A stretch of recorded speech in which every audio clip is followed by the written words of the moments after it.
Good morning po, Ma'am Nika. Sorry ma'am, natagalan. Kuya, Ma'am? pwede natin ito idaan sa doon sa kanto. Basura kasi ito. Sige ma'am. Mag-helmet pa ako. Oo ma'am, saan ba tayo ma'am?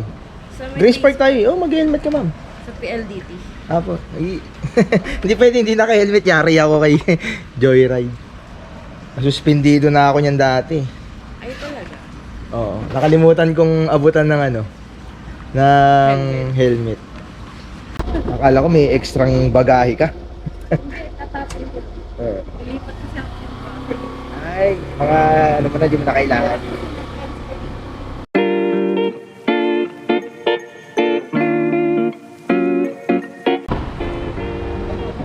Abo.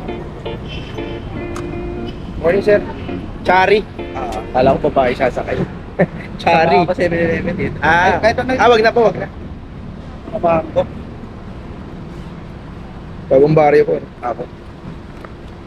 May laging ako. Sige dahil.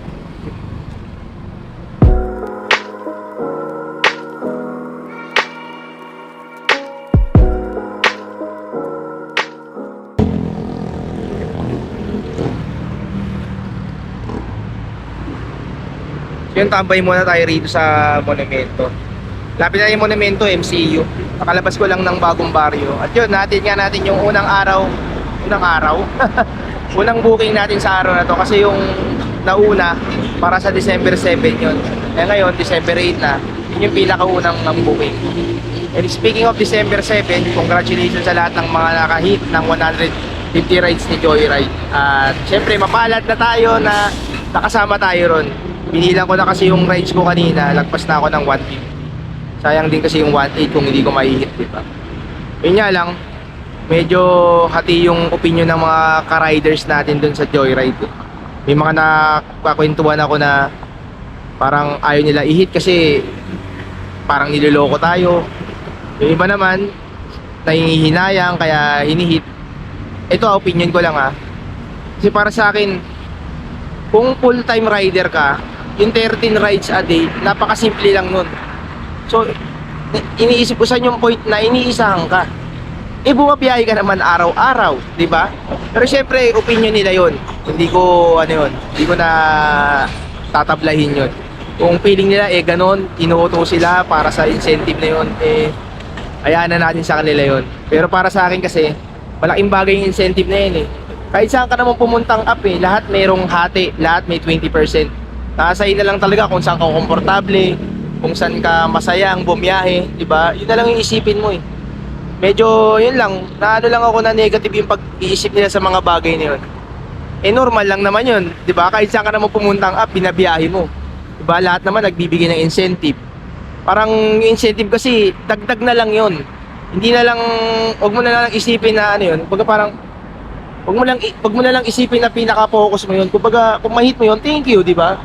Pero para sa akin kasi yung magsalita ka pa ng negative, lahat naman ng up, walang perpektong up. Lahat ng up may hati. Lahat ng up may plus. Nasa na lang talaga. Pero syempre opinion nila 'yon. At hindi na natin tatablayin 'yon. Irerespetuhin natin 'yon.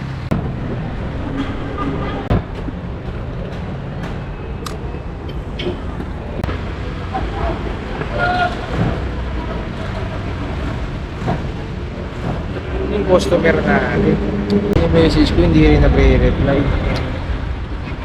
Lalo na kung pantawag.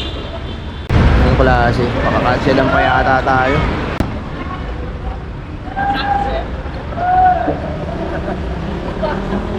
Anak ko. Hindi nagre-reply. Wala ko load Pero may data ka. Why hotspot? Dari kasi ako pantawag, di ako naglo-load. Kaya hindi patawag. Di rin ako naglo-load ng pantawag kasi may mga customer na ayos na niya tawagan. Ay, totoo. Yan, pipisit lang din ako. Kaya puro message lang ako. Ika-cancel ko na sana Sabi ko, hindi nagre-reply ito Dami naman. Patawag to.